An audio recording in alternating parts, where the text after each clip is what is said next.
Hey guys, it's PoxiiPro. Welcome to my light machine gun Fallout 76 guide. Today I'm going to be going over the light machine gun and like how to obtain it, the plans for it, the best attachments, and pretty much a full guide on the light machine gun in Fallout 76.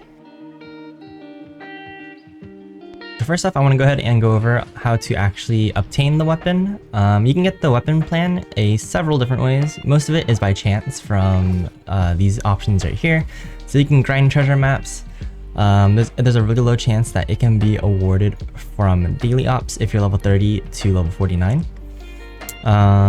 Very low chance to be awarded for completing daily or repeatable quests and events in the Mire location, or it has a chance to spawn as a world spawn in the Savage Divide, Ash Heap Mire, and Cranberry Bog. Or you can kill these enemies in those locations, or there's containers in those locations as well. So the more guaranteed way to actually get it is to go to a vendor. As long as you're level 30 or above, you can buy it from one of these vendors right here. So we got vendor bot Chad at Camden Park, we have the White Spring Resort vendor, and then we have the Lewisburg station or the Welch station. And then you can purchase it for caps there. And of course, anything that boosts your charisma will lower the cost of the plan. So if you want to get it for cheap, you can use all of those strategies. And if you don't know those strategies, feel free to leave a comment down below and I'll go over them. That way, I can help you out. I'll go ahead and show these locations on the map really quick. So White Spring Resort is in the center area. It is right here, relative to like where the top of the world is. And I think the spawn point or the actual vault 76 is up in the left corner over here. And there's just like where this big snake is, and you go in there's gonna be a bunch of vendors, and one of them is gonna be the one that you're looking for, and it's gonna be the responders vendor. So they're gonna look like, they'll have like this little emblem right there. Next is Camden Park. This location's a little bit different. You can get a couple other things from this vendor, but for this guide, Camden Park is gonna be right here, right underneath the Nuka-Cola plant. For reference, this is in the bottom left of the map, and 76 is like more north up here. And you can go to the park, and then as soon as you walk into the park, on the left side there's going to be the vendor, and the vendor bot looks like this. It's also a responders vendor, I think, but this one is a little bit more special. He's a Chad. And then there's another responder vendor, and these ones are going to be at these two stations. So this is the Lewisburg station, and this is like the one that is marked by the train tracks on the map right here, which is all the way down at the bottom of the map, bottom left, underneath the Uncanny Caverns, kind of like where this town is on these trail tracks. And then there's the Welch station. This one is also all the way at the bottom of the map on the same tracks, but just a bit more left, underneath Mount Blair. Like this is like right at the very bottom of the map. This gun maxes out at level 50, and its minimum level is level 30. That's why you have to be at least level 30 to actually obtain it. In terms of actually finding this in the open world, I'm not entirely sure, so you might have to go the plan route and then craft it. So after a quick Google search, I don't think there is really much of a known spawn point for these in the open world, except for the plan itself. So I don't know if you can find one out the wazoo. You might have to find the plan and then craft it. But this is a gun that takes 308 ammo, and I'll go ahead and go over the attachments for it. So we have the automatic receiver, and then we have the prime automatic receiver. The prime receiver is going to be the better option, as it is with most weapons. It'll give you that extra damage, that extra DPS. It is just going to require you to grind for the prime receiver plan, which can be dropped from Scorched Beasts. And that's just like a completely RNG thing, so it's going to be a bit of a grind. But if you can find that, that's going to be the best receiver for it. And then you can craft prime ammo for it as well. For the barrel, long barrel is the only attachment, and is just the best attachment for the barrel since it's the only one, and it just gives you superior range with inferior recoil. For the stock, full stock is the only one. It's just going to be the better option, the best option, because it just gives you better recoil. For the magazine, we have the standard drum magazine. And for the muzzle, we have a muzzle brake, which gives you better recoil, better per shot recoil, but you do lose some range. I think overall this is still a good choice because you get some better stats, just a little bit less range. So this is what the light machine gun actually looks like in game. And now that we went over the attachments, I'm gonna go ahead and go over the legendary effects. And I don't know why, but my game is really laggy. It's dropping a lot of frames right now. I don't know if it's like my computer today or something, but hopefully it's not too bad. Have to bear with me here. But I personally don't use the light machine gun. It is classified as a heavy weapon, so it's going to benefit from any heavy weapon perk cards.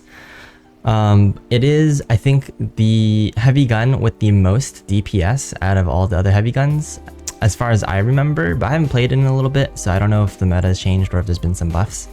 But as far as I remember, this is the highest DPS, but also the most ammo consuming weapon, because it goes through rounds really fast because of its fire rate. It takes 308 rounds, but if you prime it, you can use the Ultra Sight 308, and yeah, you're just going to be crafting a lot of ammo if you use this gun, but it is a lot of fun to actually use. In terms of legendary effects, you pretty much want anything that is on your standard heavy weapons and on the DPS side. So if you're bloodied, bloodied is going to be good. If you're junkies, junkies is going to be good. If you're neither of those, then anti-armor will be the best pick for you for the prefix in terms of damage. Aristocrats is not bad, but I kind of don't like the fact that you have to keep your caps up. So I would say the other three are probably the more ideal options. 25% faster fire rate would be really strong on it because it already has a really fast fire rate, so buffing it with more fire rate would be even more damage. You don't really use VATS on it, so I wouldn't use anything that has VATS. Quad ammo capacity is actually a decent roll on the light machine gun as well because it just gives you a bigger drum magazine. And there's no like extra magazine attachment. Extra damage while aiming is also solid, just more damage. Explosive could be pretty good for it too. I could definitely see a explosive roll being a lot of fun. Two-shot could be okay. I still feel like other rolls are fun, or not necessarily fun. I think the other rolls still give you more damage overall, but two-shot can still be viable if you like two-shot weapons. You just lose a lot of accuracy.